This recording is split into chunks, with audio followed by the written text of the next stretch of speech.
Pernahkah Anda bertanya-tanya, kenapa sih saham itu, kalau naik rasanya pelan banget, seperti mendaki gunung, tapi begitu turun, secepat kilat dan tanpa ampun, seperti didorong dari jurang? Fenomena ini ada penjelasannya dalam siklus pasar, yaitu fase distribusi yang berlanjut ke markdown. Ini adalah fase di mana para bandar, setelah puas mengakumulasi dan menaikkan harga, mulai melakukan aksi jual besar-besaran. Dan ketika mereka selesai, neraka pun dimulai. Mari kita bedah bersama. Logika di balik kejatuhan yang cepat ini sebenarnya sangat sederhana. Bayangkan sebuah balon udara. Selama bandar atau smart money terus memompa dana ke sebuah saham, harga akan terus naik, melayang tinggi. Mereka adalah gas panas yang menjaga balon itu tetap di angkasa. Fase ini disebut markup.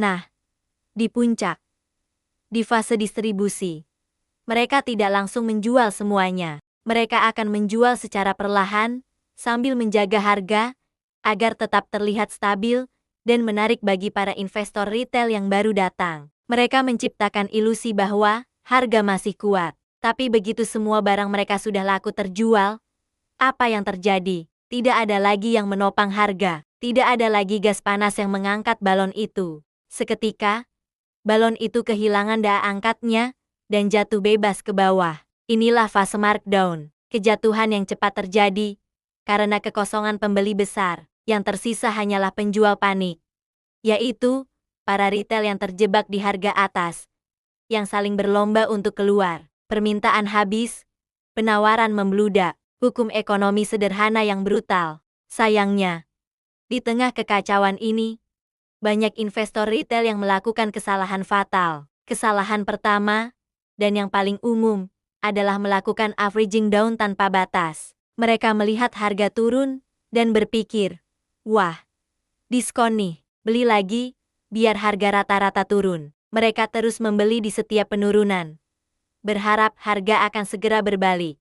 Padahal, mereka tidak sadar sedang mencoba menampung barang buangan bandar dengan ember bocor. Dana mereka terus terkuras, sementara harga saham terus merosot lebih dalam. Kesalahan kedua adalah terus berharap harga akan kembali ke puncak dalam waktu dekat. Mereka terpaku pada harga tertinggi sebelumnya dan bermimpi pasti balik lagi ke sana. Harapan ini membuat mereka menolak untuk cut loss.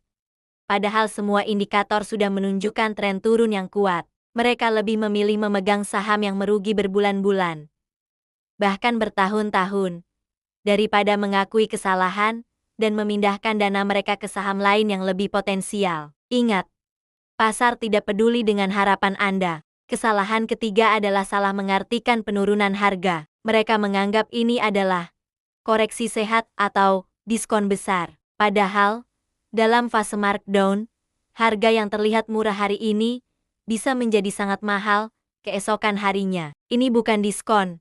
Ini adalah jebakan. Bandar sudah selesai berpesta, dan sekarang mereka meninggalkan tagihannya untuk dibayar oleh investor retail yang terlambat datang. Mereka membeli saham yang sudah tidak memiliki fundamental pendorong dan hanya didasari oleh harapan kosong. Jadi, apa pelajaran yang bisa kita ambil? Harga yang murah belum tentu aman. Bisa jadi, itu adalah awal dari sebuah pembantaian. Jangan pernah melawan tren besar. Jika sebuah saham sudah memasuki fase markdown, jangan coba-coba menjadi pahlawan dengan melawannya. Lindungi modal Anda, disiplin dengan rencana trading Anda, dan jangan pernah jatuh cinta pada sebuah saham. Fahami di mana posisi Anda dalam siklus pasar. Apakah Anda sedang berenang bersama arus atau melawannya? Karena di pasar saham, bertahan hidup adalah prioritas utama. Jika Anda merasa konten ini bermanfaat, jangan lupa untuk like, subscribe, dan bagikan ke teman-teman Anda. Terima kasih sudah menonton.